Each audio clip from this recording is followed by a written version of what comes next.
ડીસા શહેરમાં અત્ર સર્વત્ર ટ્રાફિક સમસ્યાને કારણે વાહન ચાલકો અને રાહદારીઓ સહિત દુકાનદારો પરેશાન થઈ રહ્યા છે, જેમાં વિવિધ વિસ્તારોમાં અડચણરૂપ દબાણો, લારી ગલ્લા અને રેકડીવાળાઓ તથા પાથરણા પાથરીને જાહેર રસ્તા પર ટ્રાફિક સમસ્યાને વેગ આપી રહ્યા છે.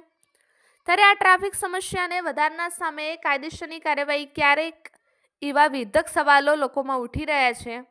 આજે પણ ડીસા ફુવારા સર્કલ થઈ ભગવતી અને લેખરાજ 4 રસ્તા સહિત મુખ્ય બજારમાં જૂના શાક માર્કેટમાં શાકભાજી રેકડીઓ દબાણ સાથે ટ્રાફિક સમસ્યા સર્જાતા વેપારીઓ સહિત વાહન ચાલકો ત્રાહિમામ પોકારી ઉઠ્યા હતા.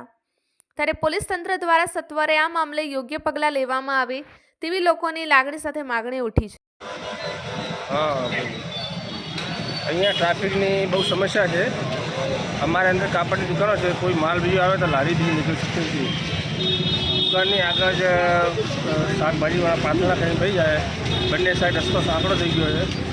જ્યાં ત્યાં કોઈ બીમાર હોય, કોઈને જવું હોય, કોઈ આગળ જવું હોય દવાખાને, કોઈ જઈ શકતું નથી.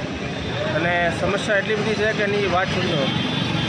ચારે બાજુ રિક્ષાઓ અને બંને ચારે બાજુ રસ્તામાં લારીઓ, શમશાન યાત્રામાં કોઈને જવું હોય બિચારા, કોઈ તો રસ્તો આ જ છે મેન છે જવાનો.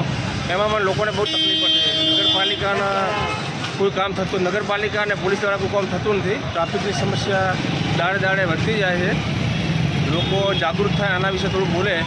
હા, તો હું તમને બોલું છું તો બીજા પણ લોકોને પૂછી લો કે આ સમસ્યા કેટલી ગંભીર છે.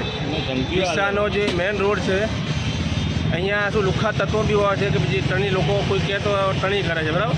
એ લોકોનું કોઈ સાંભળતા નથી કે થોડી જગ્યા સાઈડમાં આપી રસ્તો થોડો ખુલ્લો રાખવો, એ બધું એ લોકો જાગૃત નથી અને લોકો એના વિશે કોઈ કહેવા માગતા નથી. અહીંયા લોકો જે ભાડા ખાય છે, દુકાનોવાળા છે, બહાર જે લોકો શાકભાજીવાળા, એ લોકો ભાડા ખા, પબ્લિકને કેટલી તકલીફ પડે કોઈ જોતું નથી. ભાઈ, આ સામાન્ય નાગરિકનો પ્રશ્ન છે. જો લોકો સાંભળે, એના વિશે કંઈ કહે અને સમસ્યાનો ઉકેલ મળે, એ રીતની મારી બધા અરજી છે. શું નામ તમારું? સુરેશભાઈ વૈષ્ણવ. મારા અંદર કાપડની દુકાન છે. અમારે કોઈ માલ બીજો આવે તો લારીવાળો બિચારો અને સાઈડમાં રસ્તો કરવો આપવો પડે. અમે ઉપર બેઠા હોઈએ, ઉપર બી મારી દુકાન છે, નીચે બી દુકાન છે, પણ લારીવાળો કોઈ અંદર જઈ શકતો નથી. સમસ્યા એટલી બધી છે. હા.